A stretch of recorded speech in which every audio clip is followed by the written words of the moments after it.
Hello दोस्तों, जय माता की, राधे राधे आप सभी को। तो जैसा कि आप सभी को पता है कि ज्यूतिया व्रत में 8 कथा सुनी जाती है। उसी में से एक कथा मैं आप सबको ये लेकर आई हूँ। कहते हैं जो ये कथा है, ज्यूतिया व्रत कब से मनाया जाता है और क्यों मनाया जाता है, उसी के आधार पर है। तो ये कथा जरूर सुनना चाहिए। प्राचीन काल में एक गंधर्व के राजा थे।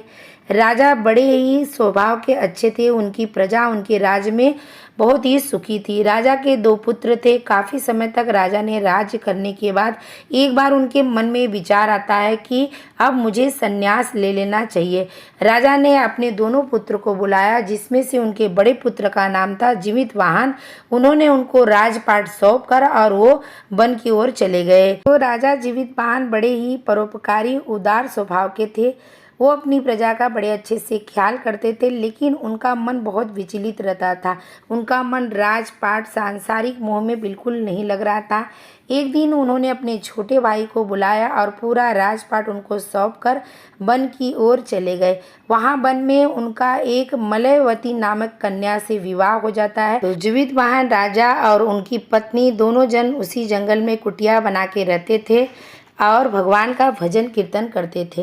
एक दिन राजा जीवितवाहन जंगल में वो भ्रमण कर रहे थे, तो कुछ दूर पे उनको एक बूढ़ी माँ रोते बिलखते दिखती है। फिर वो उनके पास जाकर पूछते हैं कि माँ क्यों रो रही हो, अपने रोने का आप मुझे कारण बताएं। काफ़ी बार पूछने के बाद उन्होंने जवाब दिया कि बेटा, तुम मेरे दुख को दूर नहीं कर सकते, मेरा बहुत ही बड़ा दुख है। इन्होंने उनको वचन दिया कि आप अपने कष्ट मुझे बताएं, मैं आपको वचन देता हूँ कि आपके संकट को, मैं दुख को जरूर दूर करूँगा। तब बूढ़ी माँ बताती है कि मैं नाग कुल की हूँ। हमारे नाग कुल में एक पक्षीराज गरुड़ आए हैं, जो कि हर नाग कुल में से जिसको पाते थे उसी को खा जाते थे।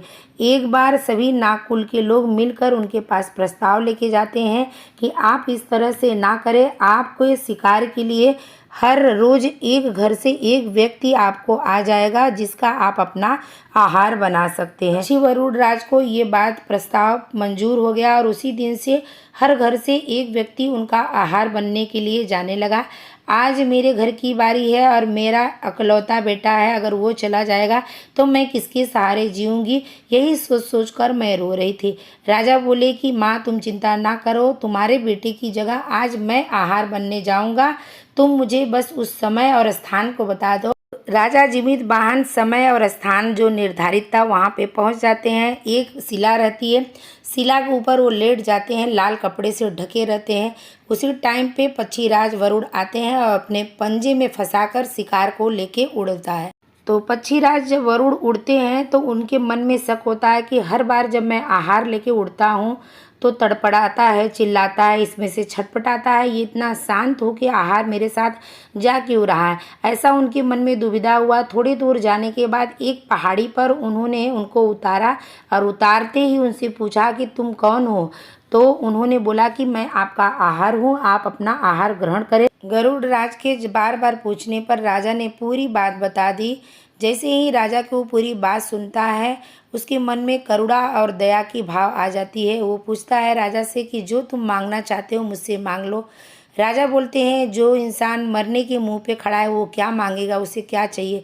बोले नहीं, तुम्हारे ऊपर मैं बहुत प्रसन्न हूँ। एक तुम हो कि अपनी जान की बाजी लगाकर दूसरे की जान बचाने आए हो, और एक मैं हूँ अपने जीव को पालने के लिए दूसरे की जीव की मैं हत्या कर रहा हूँ। तो राजा ने बोला कि अगर तुम देना ही चाहते हो तो इस कुल को छोड़कर तुम यहाँ से चले जाओ और इनको जीने दो। जैसे ही राजा ने बोला, पक्षीराज तुरंत उनको वचन देकर वहाँ से वो हमेशा के लिए चले गए।